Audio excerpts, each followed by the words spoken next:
প্ৰচণ্ড আমাৰ ক্ষোভ আছে, খং হৈছে আৰু আচলতে কি হৈ আছে, আচলতে কি হ'বলৈ পাইছে মানে এজন ককায়েকে যেতিয়া ভনীয়েকক লৈ ঘৰলৈ যেতিয়া ঘূৰি যাব নোৱাৰিব, আঠবাটাতে যেতিয়া এনেকুৱা আক্ৰমণৰ সন্মুখীন হ'ব, তাৰমানে ৰাইজৰ জনসাধাৰণৰ জীৱন আৰু সম্পত্তিৰ নিৰাপত্তা নোহোৱা হৈছে।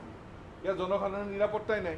ককায়েকে ভনীয়েকক লৈ ঘৰলৈ যাওঁতে আক্ৰমণ, হত্যা কৰা হৈছে, হানিখুচি আক্ৰমণ কৰা হৈছে, তাকো নলবাৰী জিলাত। এইটো একেবাৰে মানিবলৈ ল'ব নলগীয়া ঘটনা, এইটো মানি ল'ব নোৱাৰা এটা ঘটনা, সহ্য কৰিব নোৱাৰা এটা ঘটনা। আৰু ইয়াৰ প্ৰতিবাদ হৈছে, সদৌ নলবাৰী জিলা ছাত্ৰ সন্থাই নলবাৰী চহৰত ইয়াৰ প্ৰতিবাদ কৰিছে।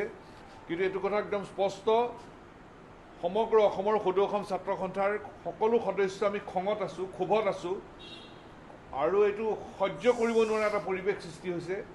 হানিখুচি নলবাৰী জিলাত এজন ছাত্ৰ সন্থাৰ সদস্যক হত্যা কৰি পেলাব। ক'ত গ'ল চৰকাৰ, ক'ত গ'ল প্ৰশাসন, ক'ত গ'ল পুলিচ, ক'ত গ'ল স্মাৰ্ট পুলিচ? দোষীক কৰায়ত্ব কৰিব লাগিব, দোষীক দৃষ্টান্তমূলক শাস্তি দিব লাগিব, স্পষ্ট কথা। আৰু আমি সদায় কৈ থাকোঁ যে দোষীক শাস্তি পাব লাগে, দোষীয়েতো শাস্তি পাবই লাগিব, দোষীক কঠোৰ দৃষ্টান্তমূলক শাস্তি প্ৰদান কৰিব লাগিব।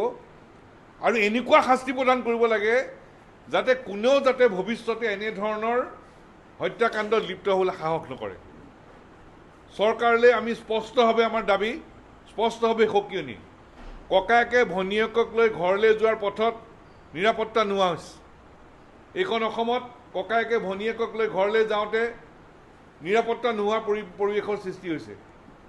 আৰু এতিয়া হানিখুচি হত্যা কৰা হৈছে। এইখন অসমত হানিখুচি হত্যা কৰিব পৰা হ'ল। ক'ত গ'ল চৰকাৰ, ক'ত গ'ল পুলিচ?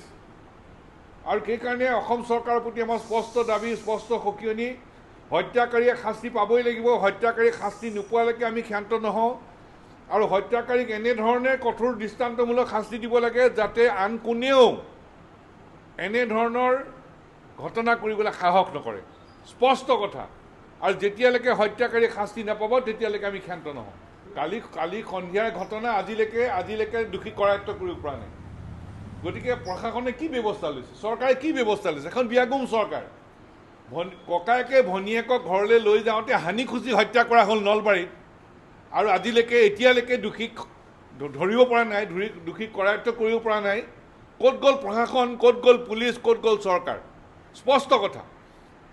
আৰু সেইকাৰণে দোষীক অতি শীঘ্ৰে কৰায়ত্ব কৰিব লাগিব আৰু কঠোৰ দৃষ্টান্তমূলক শাস্তি প্ৰদান কৰিব লাগিব। দোষীক অকল কৰায়ত্ব কৰিলেই নহ'ব, দোষীক কৰায়ত্ব কৰিব লাগিব শীঘ্ৰে, আৰু দোষীক কঠোৰ দৃষ্টান্তমূলক কঠোৰ শাস্তি প্ৰদান কৰিব লাগিব। আৰু এনেধৰণৰ শাস্তি প্ৰদান কৰিব লাগিব যাতে কোনেও ভৱিষ্যতে এনেধৰণৰ হত্যাকাণ্ডত লিপ্ত হ'বলৈ সাহস কৰিব নোৱাৰে। তেনেকুৱা ধৰণৰ শাস্তি আমি বিচাৰিছোঁ। সদৌ অসম ছাত্ৰ সন্থাৰ এজন আমাৰ সদস্যক যোৱাকালি হানিখুচি হত্যা কৰা হৈছে।